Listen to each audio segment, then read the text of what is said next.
Yvette, please feel free to start. Introduce yourself. You have 10 minutes. Thank you so much. Thank you so much.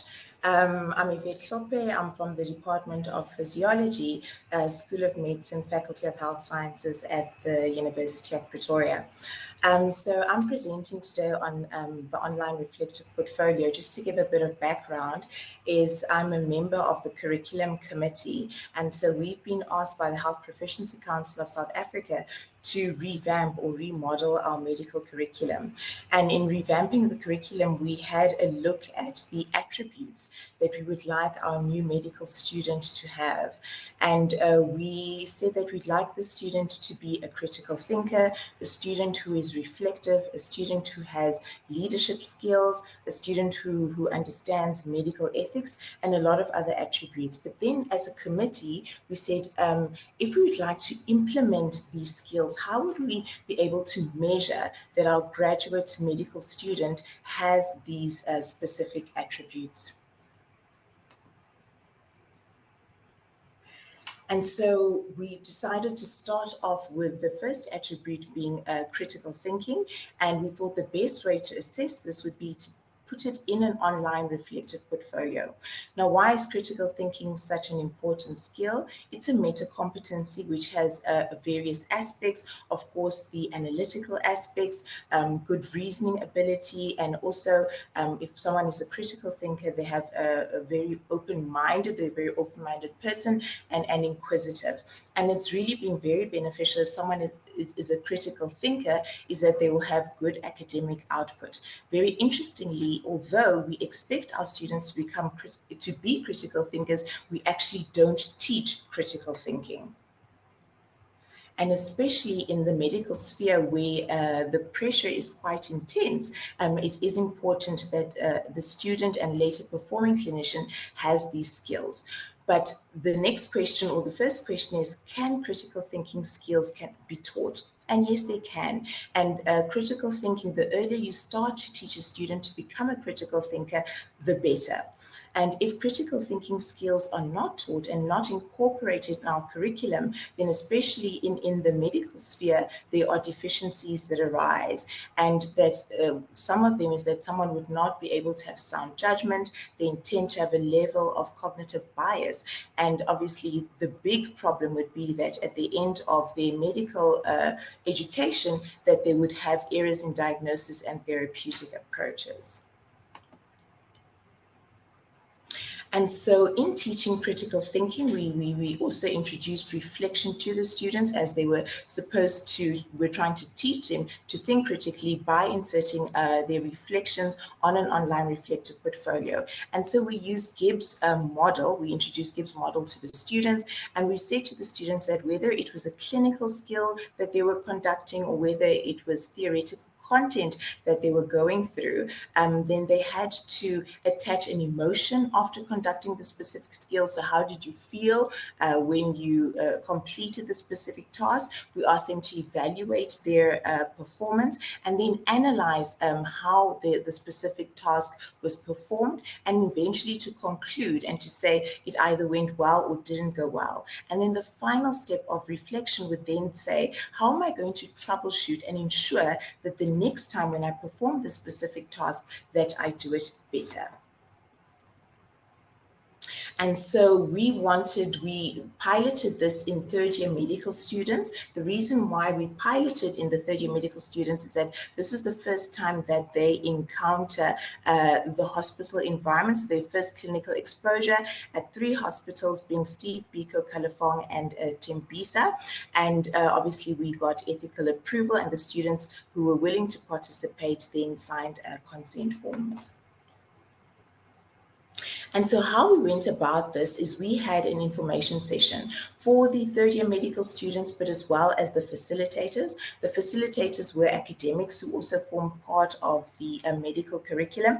And during the information session, we spoke to them about critical thinking, what it means to be a critical thinker, how one reflects well. In addition to that, on our Blackboard platform that we refer to as ClickUp, we added additional videos and articles to inform the students students on why critical thinking is so important and why it's so important in the medical environment. Like I mentioned, we asked them to fill in a consent form if they're willing to participate in our study. What was also very important is that we provided a rubric to the students and to the facilitators just to let them know how we would assess their ability to think critically, as well as their ability to reflect. And so, of course, because we want the reflective portfolio that we implement in the new curriculum, we want it to be sustainable. We used a platform that we already have available on ClickUp, which is a journal entry, and we asked the students to enter their reflections there. We also encouraged a level of individuality, where we asked the students to please be very creative if they wanted to enter their reflections in a poetic manner, in a song form, or in use any artistic skills. We really encourage that. The initial reflection we asked the students to upload was a reflection on what are the attributes they think got them this far, and now that they were third-year medical students, and how they would like to improve on this. The second reflection, we asked them, how was their experience in the clinics when they were exposed to the different hospital environments? How did they experience it? And then the last reflection was basically to say, how would they improve their clinical experience going forward? And then at the end of that, the facilitators had a review. We reviewed all the reflections the students had uploaded, and then we provided feedback to the students. Obviously, in our medical curriculum, we have more than 300 medical students, so we did not provide individual feedback, but we divided the group into 4, and each facilitator provided group feedback online to the students. Once we had done this, we then formed a collaboration with the computer science department, and they introduced large language modules such as ChatGPT-3, Bard, and 3 others. And the reason why we did this is we wanted to see, is there a possibility that we can use the large language models to assist us in marking these reflective portfolios? But I will get into that a little bit later in the presentation. So this is just to show you where the students in the journal option on ClickUp, where the students entered their reflections, we provided instructions, and then they were able to upload it. There is a section here where you can provide individual feedback for the students, but we were unable to do this because of the time constraint as well as the number of students that are registered for the program. This is the rubric that we used. We provided this for the facilitators and the students, and we uploaded it on ClickUp so the students could always review this rubric and know exactly how they would be assessed in terms of critical thinking, in terms of their personal reflection, and then there was a small mark that was allocated to language and grammar. And so we had a look at these reflections. This is just an example of what the students wrote in their reflections. Some said that they were anxious about participating in the clinical environment. Others were excited.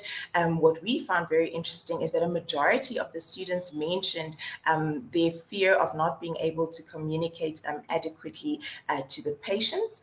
In the post reflections, what we found very interesting is that how the students mentioned the importance of teamwork. We were very glad that came out. A lot of them also mentioned the relevance of the theoretical content that they had covered in their first year and second year. And a few of them mentioned that they needed to revisit the skills lab, and they could see once exposed to the clinical environment, they hadn't mastered the skills that were taught in the skills lab.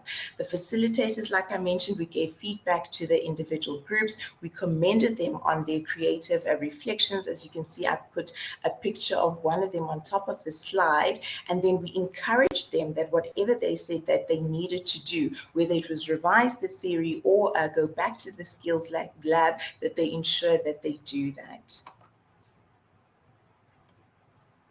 And so we, in the medical curriculum, we're introducing this online reflective portfolio, not just for critical thinking, like I've mentioned, but really to assess all the other attributes we'd like the medical students to have. So we'd like to incorporate the leadership and the ethics, but another aspect that we'd also like to add to the online reflective portfolio, so we can use it as a longitudinal assessment tool, are the African languages. So currently in the curriculum, the languages are only taught taught in the earlier years, but if we implement assessment tools that will allow the students to practice the African language throughout the 6-year curriculum, we feel that at the end of the 6-year study, the students will have a better ability to use their language in clinical practice.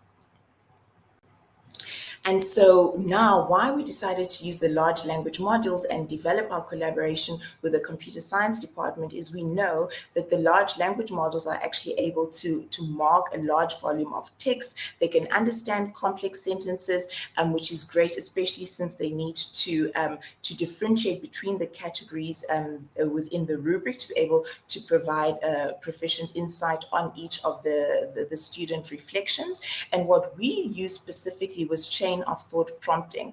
Chain of thought prompting is actually basically using the large language models, but in a very specific manner. And we use the rubric that we provided to the facilitators and the students to be able to develop these specific categories. Now, why this was so important for us in the health science faculty and specifically in the medical curriculum is that we know that the academics have quite a few responsibilities, not only their academic responsibilities, but their responsibilities in the clinics as well. And the marking of all of these reflections is quite a tedious process, but they just don't have time for it. In addition to that, there is a limited amount of funds that are available to either pay postgraduate students and registrars to assist with the marking. But we also want to maintain the quality of assessments, where currently the MCQ assessment format is not sufficient, and therefore students need to learn to start writing. So this is why we thought incorporating artificial intelligence to assist with the marking of the reflections would actually be quite beneficial. And so what we did here is now, after establishing the chain of thought prompting with ChatGPT-3 and Bard, you can actually see that we found a positive correlation with these two artificial intelligence methods when we correlated it with the human markers, the facilitators. And that is why going forward, we decided that ChatGPT-3 and Bard would be the artificial intelligence models that we would use to mark the reflections, but for now concurrently with the human facilitator markers. And so the first initial results that I presented, that was our first cohort in 2022. We're going to repeat this pilot with the 2023 students. And then what we also want to see if the artificial intelligence can assist us with is providing individual student feedback. As I mentioned, we weren't able to do that because of the number of students. And so we want to see, can we use this chain of thought prompting to allow each of the students to get individual feedback from the artificial intelligence, and that's what we're busy doing currently. We also wanted to introduce critical thinking and reflection to the postgraduate students in the physiology department, the honors students, which we are currently doing now. And that's my story. Thank you so much for listening. Thank you so much, Yvette. I want to hand over to the floor now. Any questions for Yvette? We have a few minutes, 2 minutes.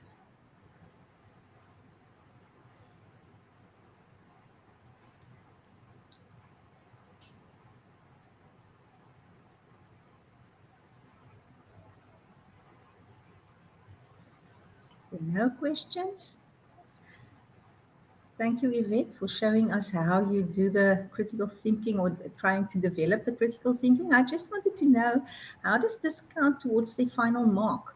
Is it as a part of the summative assessment, or how do you see it? So currently how we decided to implement it is not for marks purposes. The students just have to submit it, so we could go through that, but we haven't decided while we're piloting it whether or not the students are not receiving any marks for uploading their reflections. Okay, thank you so much. Thank you for being here. Thank you for being here, colleagues. Thank you once again, Yvette. You can please log out and then go to the next session.